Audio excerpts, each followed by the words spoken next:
Olá, meu nome é Marina Regis, eu sou atriz formada pela Unicamp e pesquisadora na área de simulação realística há mais de 15 anos.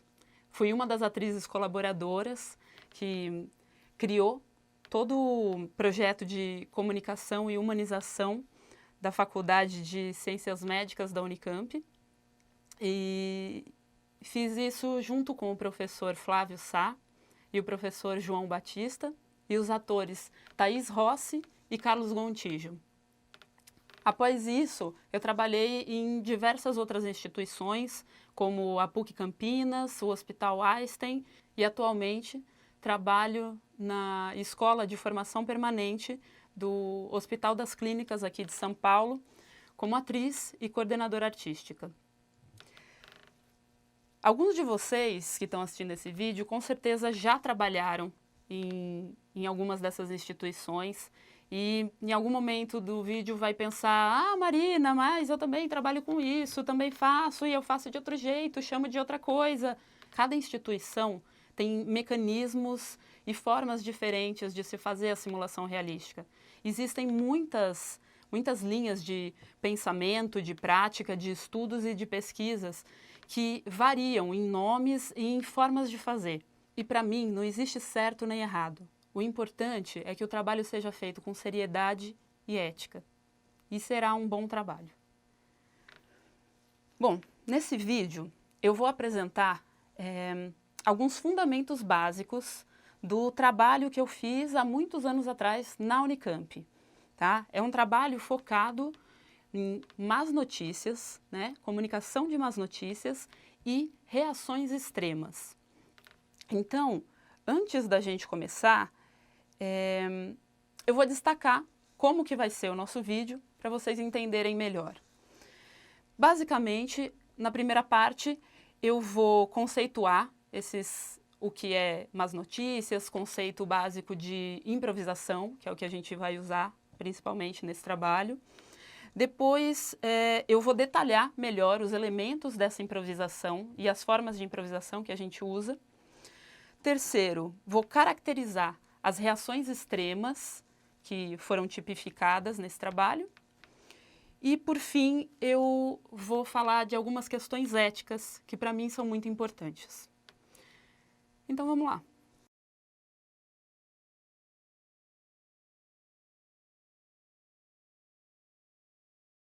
O primeiro conceito básico importante para a gente é o conceito de má notícia. O médico Robert Buchmann, ele conceitua má notícia como qualquer notícia que altere drástica ou negativamente a perspectiva do paciente sobre o seu futuro. Ou seja, notícias de doenças crônicas, doenças incuráveis, reincidiva de doença ou até mesmo a morte de algum parente, que no caso não seria o paciente em si, mas o familiar dele. Segundo conceito importante é o conceito de improvisação. A improvisação é uma forma de interpretação ou jogo lúdico que se utiliza de alguns parâmetros e regras dentro dos quais os atores estão livres para criar e agir como coautores da cena. Mas como funciona quando a gente não tem só atores em cena? Quando o mais importante não são as características estilísticas ou artísticas. Na simulação de más notícias, a gente vai usar duas formas de improvisação diferentes. A improvisação artística, que vai ficar apenas a cargo do ator, e a improvisação usada no teatro-educação. E como isso é feito nessa forma de improvisação? Ela vai dar a capacidade de permeabilizar os limites entre a vida real e a arte. Dessa forma, diz Sandra Chakra, a natureza do ato humano é análoga à do ato teatral. Ambos têm caráter de previsibilidade, aquilo que até certo ponto pode ser programado e controlado, e do imprevisível e da irreversibilidade. É assim que, colocando o aluno nessa posição de imprevisibilidade, que ele é capaz de se abrir e lidar com emoções reais durante a simulação. mesmo sabendo que a situação não é uma situação real. Assim, ele tem essa necessidade de agir diante do risco real, mas também tem a segurança para se expressar de forma tranquila. Experiência é aquilo que nos passa, ou que nos toca, ou que nos acontece, e ao passar nos forma e nos transforma. Sendo assim, é através da abertura que o aluno se permite nesse momento, onde ele não está apenas assistindo, mas agindo, fazendo e se deixando passar pela experiência, que ele vai conseguir construir conhecimento através da sua experiência realmente empírica na simulação. Para que o aluno tenha a liberdade de se expressar e criar conhecimento, é importante que o ator esteja ciente de suas funções e responsabilidades educativas dentro da simulação. É o ator que vai oferecer tanto o risco quanto a segurança para o aluno. E como ele vai fazer isso? Na simulação realística, o ator não está só responsável pela sua qualidade artística de expressar o seu personagem. Ele está responsável por conduzir o aluno em cena, garantir que sejam alcançados os objetivos educativos e, assim, fazendo com que o aluno tenha condições de produzir o seu conhecimento, muito além de apenas expressar a sua personagem. Para conseguir esses objetivos na improvisação artística, o ator deve ter seu repertório limitado pelos seguintes elementos: espaço, tempo, sequência de ações e lógica da personagem. Então, o ator vai guiar o aluno pela simulação segundo esses limites. O primeiro limite que a gente colocou, que é o espaço, não tem muita diferença de uma simulação para outra. Geralmente, o espaço proposto é um lugar seguro, onde a personagem, o familiar ou o paciente pode expressar seus sentimentos de forma livre. O segundo elemento é o tempo, que nesse caso existem dois formatos de tempo. O tempo da reação de forma crível, que segundo pesquisas, essas reações extremas, elas não costumam passar de 15 minutos, sendo normalmente até menor, mais ou menos 5 minutos, porque elas exigem tanta energia do paciente que está se expressando daquela maneira, que logo essa energia acaba e ele volta a uma prostração. Então precisa conduzir este tempo da reação e um segundo tempo que é fundamental para a questão da atividade, que é o tempo da atividade. Se você está participando de uma atividade que dura por completo meia hora, você não vai poder fazer uma cena de 20 minutos. Então, todos os objetivos que o aluno e o ator têm que conquistar têm que caber dentro daquele tempo, que geralmente é um tempo de cena de 7 minutos a 15 minutos. Raramente passa muito desse tempo. O terceiro é a sequência de ações. A sequência de ações, nesse caso, funciona como uma espécie de canovaccio, como se fazia na comédia dell'arte ou no circo-teatro. Existem objetivos que foram determinados para os alunos, como, por exemplo, entrar na sala, se apresentar para o paciente, dar uma notícia e acolhê-lo. Esses, basicamente, são os objetivos do aluno.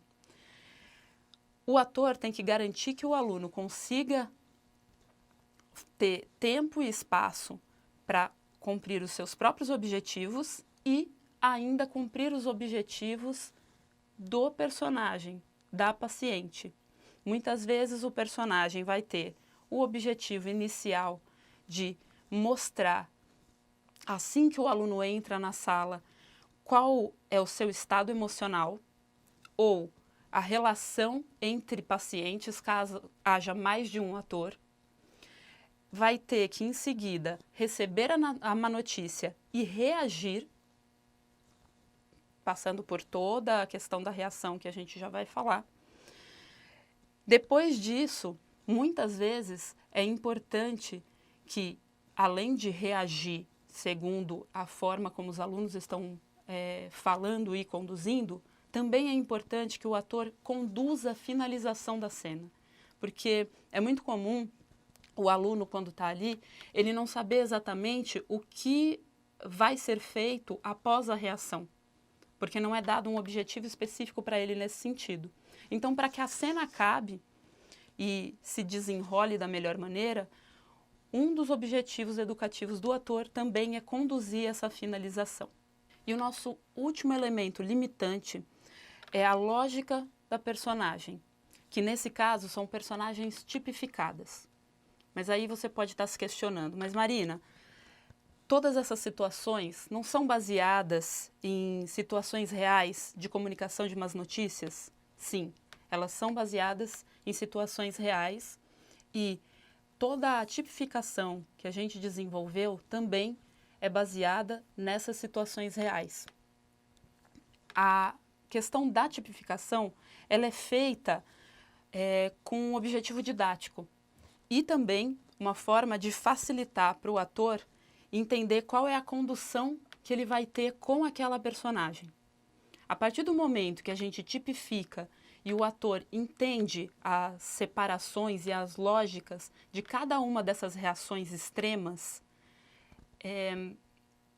aí ele pode começar a misturar as reações, tornando essas personagens tipificadas em personagens mais arredondadas, personagens mais realistas ou realísticas no nosso caso.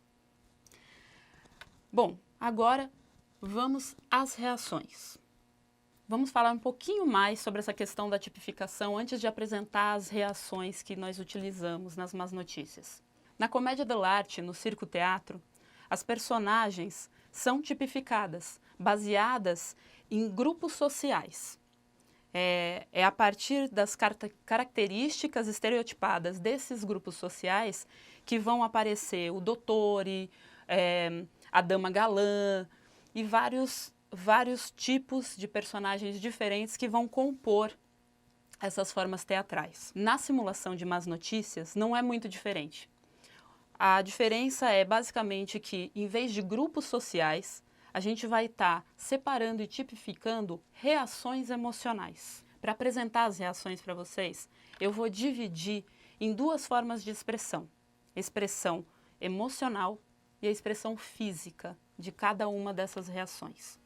Para a expressão emocional, é importante que a gente entenda que quando uma pessoa recebe uma má notícia, existe uma tríade de sentimentos que acontecem, que é a culpa, o medo e a solidão. Nas reações tipificadas que a gente vai apresentar aqui, que são extremas, a principal dessas três é a culpa. Então, a forma como cada reação vai lidar com a culpa vai determinar também algumas maneiras de agir, tanto racionalmente como fisicamente. Vamos lá para a primeira reação. A histeria. O paciente que apresenta a reação de histeria, geralmente lida com a culpa de forma a externalizar ela, a se livrar. E ele se livra dela de forma muito energética, de forma física. Ele extravasa fisicamente essa culpa. Então, muito comumente ele vai gritar, vai chorar, vai, às vezes, se agredir, se estapeando, ou vai agredir as pessoas à volta sem perceber, por causa dos seus movimentos rápidos. Normalmente, é um paciente que tem reações muito imprevisíveis e explosivas. É muito comum esse paciente acabar sendo indiferente a qualquer tipo de toque de consolo, porque ele não percebe que as pessoas estão tocando ele e às vezes precisa ser contido para não se machucar ou para não machucar os outros. Aqui nesse vídeo eu vou usar como auxílio o livro do Charles Darwin, a expressão das emoções no homem e nos animais. Ele caracteriza com muito detalhe cada uma das expressões e das emoções. Então, Eu vou colocar aqui algumas para vocês. Aqui, a forma como ele traduz a histeria é assim: agonizam de dor. Eles geralmente se contorcem terrivelmente, e aqueles que habitualmente usam a voz soltam soluços e uivos penetrantes. Praticamente todos os músculos do corpo são intensamente acionados. Nossa segunda reação é a reação do desamparo. O paciente que reage com desamparo, ele interioriza a sua culpa. Conforme ele vai processando a má notícia, ele adquire uma postura de profundo abatimento. Então, ele tem poucos movimentos. É comum ele chorar, se mostrar prostrado, fala apenas quando é estimulado e quando fala, ele expõe claramente o seu sentimento de culpa.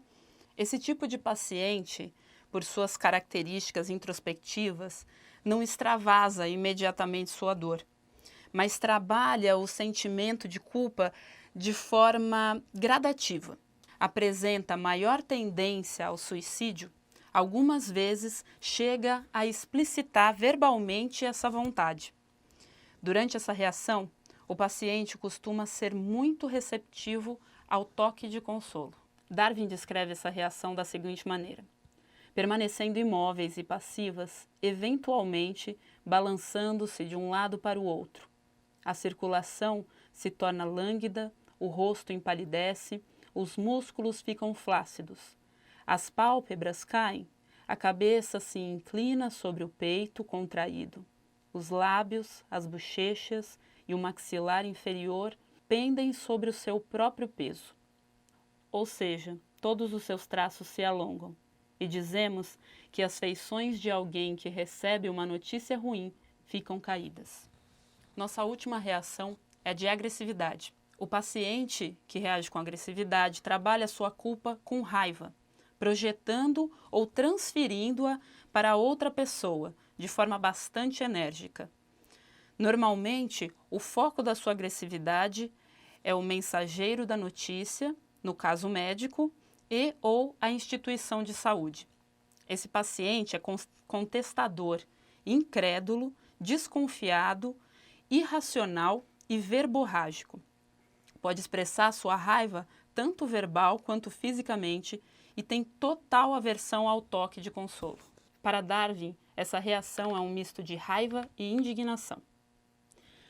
Ocorre um pequeno aumento da atividade cardíaca, enrubescimento e os olhos ficam brilhantes. A respiração também se acelera um pouco, as asas do nariz se elevam para permitir a livre entrada de ar.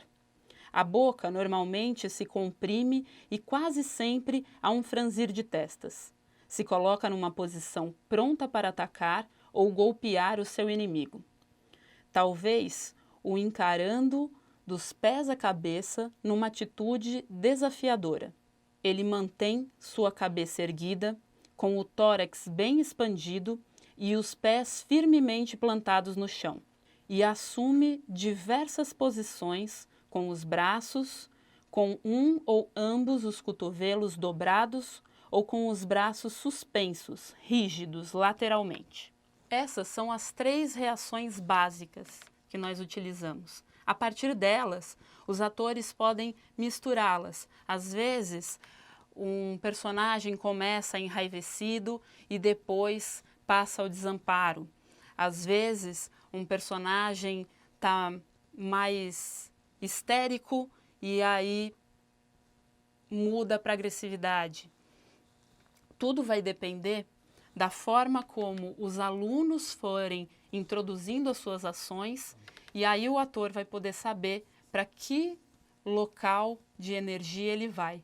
Mas basicamente, quando você recebe o seu roteiro de reação, você tenta se manter nele até conseguir conciliar com as ações do aluno. É importante também apontar um terceiro fator.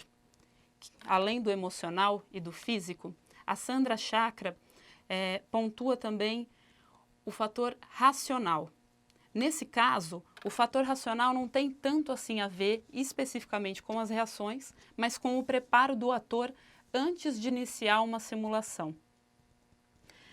Ela sugere que os atores façam algumas perguntas para se preparar para possíveis perguntas aleatórias que os alunos possam fazer. Perguntas como, há quanto tempo aquele paciente está doente? Há quanto tempo aquele familiar está esperando a notícia no hospital? Ou quais são os sentimentos dele em relação àquilo? Ele tem medo da doença? Não tem? Como ele vive? Que tipo de trabalho ele exerce na vida real? Assim, a gente vai poder entender a intensidade de modificação que vai ter aquela notícia no paciente. Se ele é, por exemplo, um dançarino e recebe a notícia de que vai perder uma perna, isso vai ter um grande impacto na vida dele.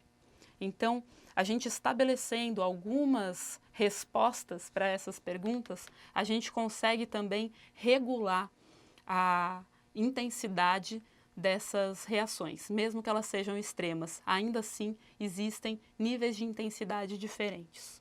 Bom, até aqui eu falei no nosso vídeo as questões técnicas sobre o trabalho. Como se organizar, que tipo de repertório a gente pode reunir para trabalhar melhor em cena e quais são as nossas funções dentro de cena. Mas para finalizar o vídeo, eu queria muito falar da parte que para mim é a mais importante, que é a responsabilidade ética do ator dentro do trabalho da simulação, principalmente ao que diz a simulação de más notícias. Então, para garantir que eu vou falar tudo direitinho, eu vou ler a carta aberta que eu fiz. É fundamental que cada ator que se proponha a trabalhar com simulação realística compreenda o que estamos ensinando.